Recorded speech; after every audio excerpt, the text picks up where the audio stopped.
So we are at the Mecca. I'm all ready to get into my glute workout. I'm going to take you guys through this with me, and I will also be putting the full principal workout onto SJF Tribe membership platform, so make sure you check that out. So if you want to learn more about it, go to my website, SHEENA.FIT and click through to SJF Tribe and you can learn what that is all about.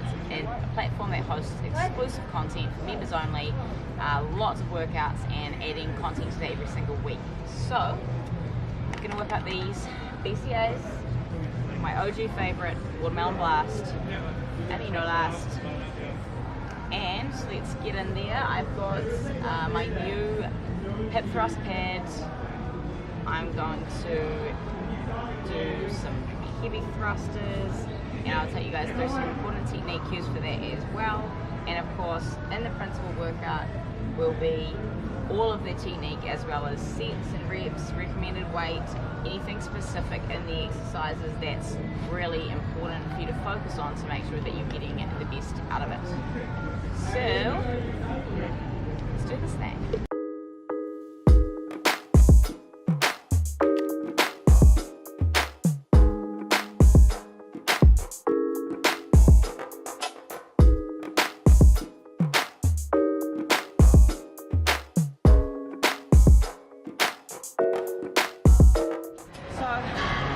You've probably noticed if you've been following me for a while, I don't do a lot of squats, and I definitely don't do a lot of heavy squats. Reason being that I'm very quad dominant, and to be honest, most people are. Females particularly, you know, often females are trying to build their glutes, but they're so quad dominant that they're not getting the glute focus in the workouts that they need to grow the glutes. So I don't usually squat for the very reason that squats are typically very quad dominant. If you're doing heavy squats with a free bar, you're going to end up using primarily your quads, because you cannot position your weights in a way that you use your glutes primarily unless you take it into the likes of a Smith machine, or obviously doing like a exercise in a leg press or a seated squat press, because to get the glutes as your primary focus with a squat, you have to have the weight in the heel of your foot, and you have to really drive your butt back. So if you did that in a, you know, with just a free bar in the middle of a room, you're gonna fall on your butt before you actually use glutes only, you know, because it's not even possible to position your body weight to be, you know, a primarily glute focused exercise. So that is why if I'm squatting, I'm almost always in the Smith machine, because with the Smith machine, obviously you can't fall over, but you can take the weight into the heel of your foot and really drive your butt back to make sure that it's all in your glutes. So when you're performing this, make sure that your weight's in your heel of your foot. If you need to, like, lift your toes off and wriggle them a little bit just to check that you're not driving the weight forward in your foot, because chances are if the weight's in the ball of your foot or in your toe, you're going to feel more in your quads than you're going to feel in the back of your legs. So to get the work in the back of your legs, weight's got to be in the heel of your foot. So Smith machine sumo squats are one of my favorite squat variations that I would incorporate, and you can also do these with a booty band if you want to increase the intensity. And of course, the hip thrust pad, which is crucial for doing hip thrusts, is actually very good to use when you're doing squats as well, so that you're not putting a lot of pressure on your neck. I've got a super sensitive neck, and often, you know, I often get a sore neck, so it's really easy to use this and just completely remove the chances of, you know, getting a sore neck from doing a lot of work with a bar on my back. So we're going to move on and do lunges.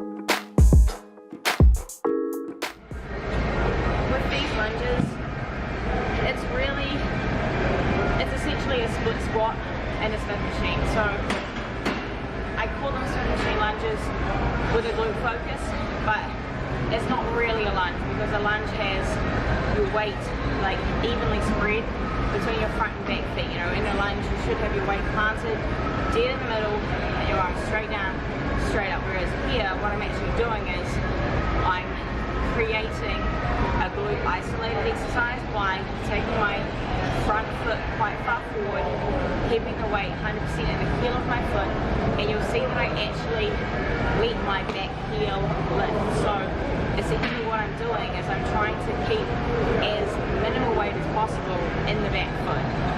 So when you're doing this one, of course, on the membership platform, Principal Workout will have notes on all of this stuff with the technique, how to set it up to get it right. It is a really good exercise to isolate the glutes. You want to make sure minimal weight in your back leg. You do need to take your front foot quite far forward to make sure that it works in your glutes. So if you're feeling the work in your quad and your feet are you know, quite close to the bar, take your foot further forward and make sure the weight's in the heel of your foot, and chances are that will shift the work into your glute primarily. Sometimes if you take your foot too far forward, the work can go back into your quad. So I feel like my foot's forward and I'm still feeling my quad, maybe bring it back just a fraction and, you know, try it.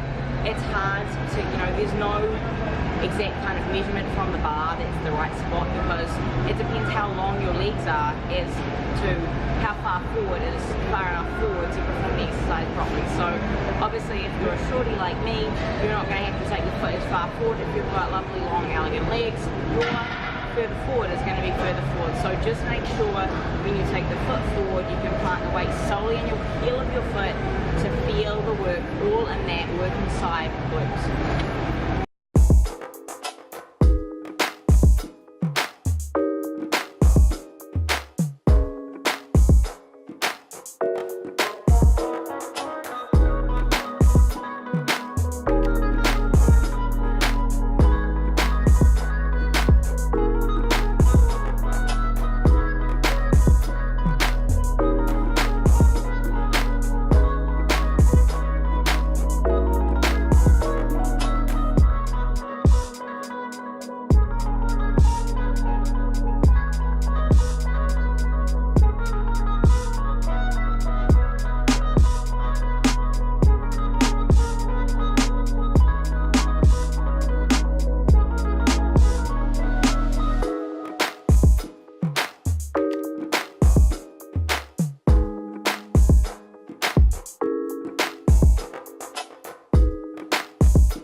Different exercises on the cables using my SHEENA.FIT ankle straps.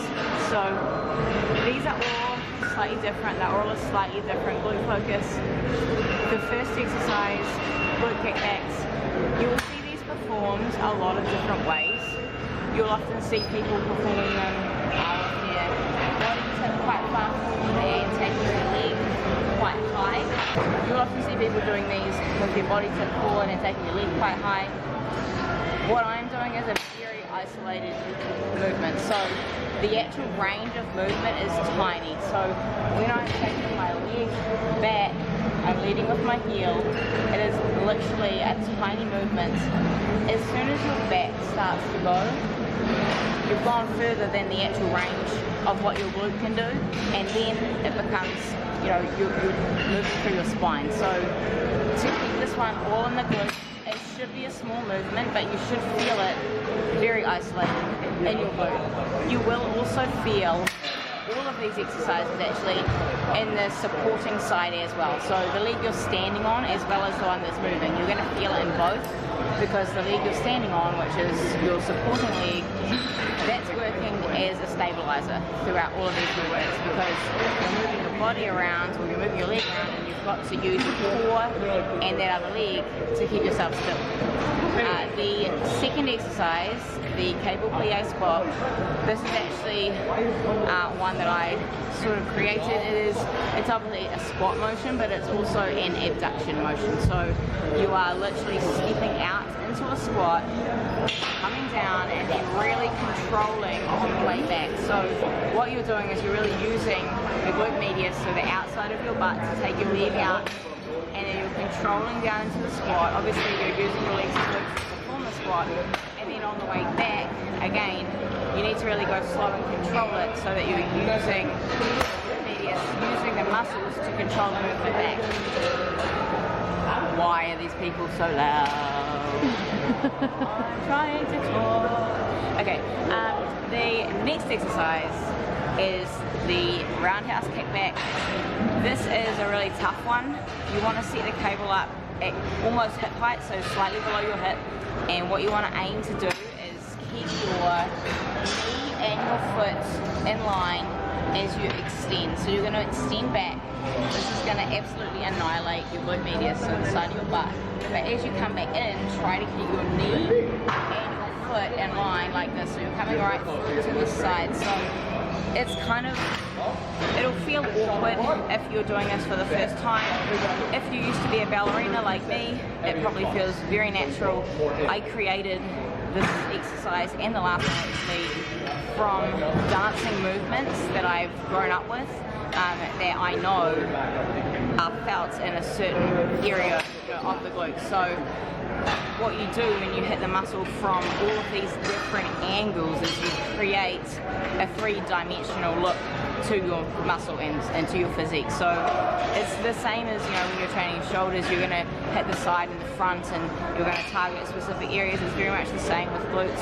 I'm making sure that I hit every angle so that you're getting that like round, full glutes, you know, developing every area. So that roundhouse kickback is a really good one, and the last exercise that I did is just a simple abduction.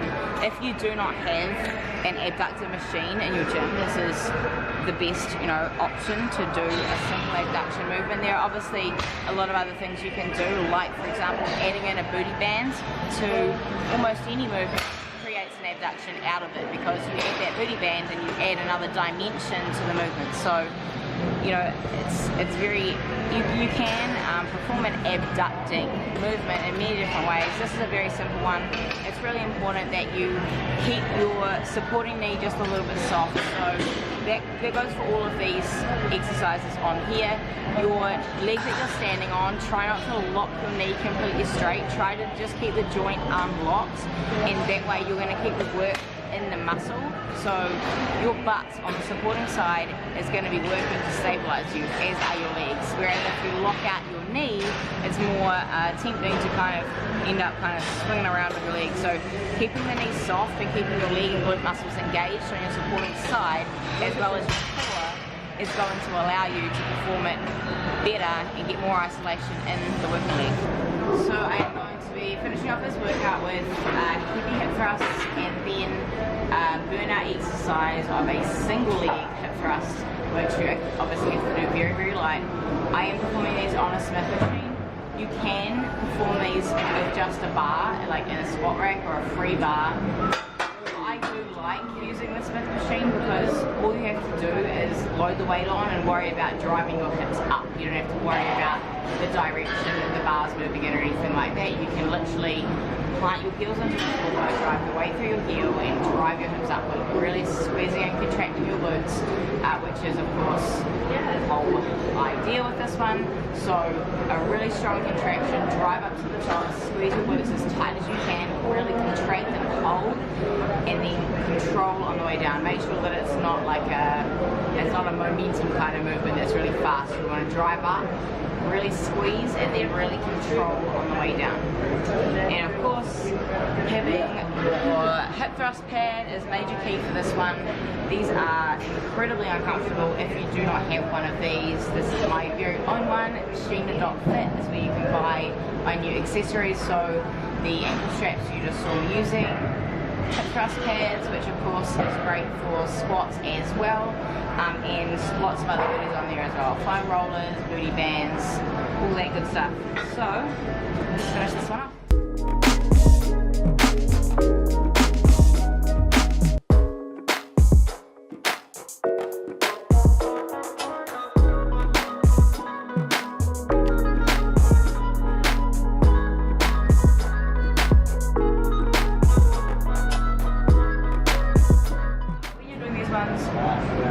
Try and only have like your head and shoulders on the bench at the most. If you've got your back on the bench, you can see if I'm up here on the bench, then when I drop down, I've just created this huge bend in my back, and you're going to end up with a sore back. So try to come forward, so only your head and shoulders on the bench, and your spine can then stay very neutral throughout the movement. When I was performing this, my head was coming off a little bit as I came down.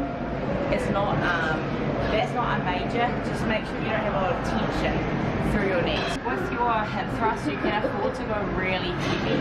It's, you know, your glutes are a huge muscle. Your glutes are a big muscle, and they need a big weight to, you know, really challenge them in this particular exercise. You want to make sure you're driving your hips as high as you possibly can, and don't be afraid to throw more weight on. You'll start to feel if the weight is too heavy, if you can't keep the technique tidy, if your back's starting to arch and you're feeling, you know, pain in your lower back. Sometimes that will happen. If you are feeling any pain in your lower back with this one, make sure that your core muscles are engaged. You know, if you're not embracing your core, your back's more likely to arch, and that's naturally going to load some pressure into your spine. So keep your core strong, keep your back neutral, load the weight up. If you're starting to drive the weight into the ball of your foot rather than the heel of your foot, that might be an indication that you're trying to lift too much, and that you will usually stop feeling it in your glutes as much, you know, because you've got to keep the weight in your heel to maximize the movement improvement. So don't be afraid to load up the weight. That is why it's so good to have your hip thrust pad. If I don't have this hip thrust pad, it's almost impossible to do hip thrusts on here. You know, I used to do them actually in the lying leg curl machine, because you get that huge padded, you know, to put on your hips. So this is obviously having your own hip thrust pad means that it doesn't matter which gym you're going to, you've got this in your bag, throw it on the bar, and you're good to go. Really load the weight up and challenge yourself. It's obviously a lot easier than trying to like fold up a mat. That's why there's mats lying on the floor around here, because people have been trying to, you know, wrap the bar to do thrusters with this. So obviously this is super convenient and major key if you want to go heavy. I'm now moving into the burnout set, so I'm doing single leg hip bridge or single leg hip thrust. When you're doing this one, you really need to make sure you try and keep your hips square, all the way to your heel of the foot that's on the floor. The other leg, try and keep it still, so try not to let it swing to like cheat to get yourself up. So heel on the floor, drive your hips up as high as you can. I'm taking the weight off completely. This Smith machine isn't too heavy, so it's fine to do it. Just be mindful that all different Smith machines, different brands, different makes, have a different weight to just the bar alone. So if your Smith machine is very heavy just on its own, it may actually be too heavy for this. You're really not going to need a lot of weight for this exercise. If you can do a lot of weight by the time you get to this exercise, that's probably going to tell you that you're doing enough weight the entire way through the workout. So you will probably need to take the weight off. You may need to switch and just use a free bar if your Smith machine is too heavy. So sometimes it's the resistance or just the bar itself is very heavy. So this is the exercise. Take it out of the Smith machine if you need to, and you know, if your Smith machine is very light and you can add some weight on, then go for it. But there's no way that by this stage in this workout you should be able to do much weight when you're doing one leg at a time. So it should be incredibly isolated. Your glutes on the working side, so the foot that's on the floor, that side of your butt should be absolutely on fire by the time you finish this bad boy.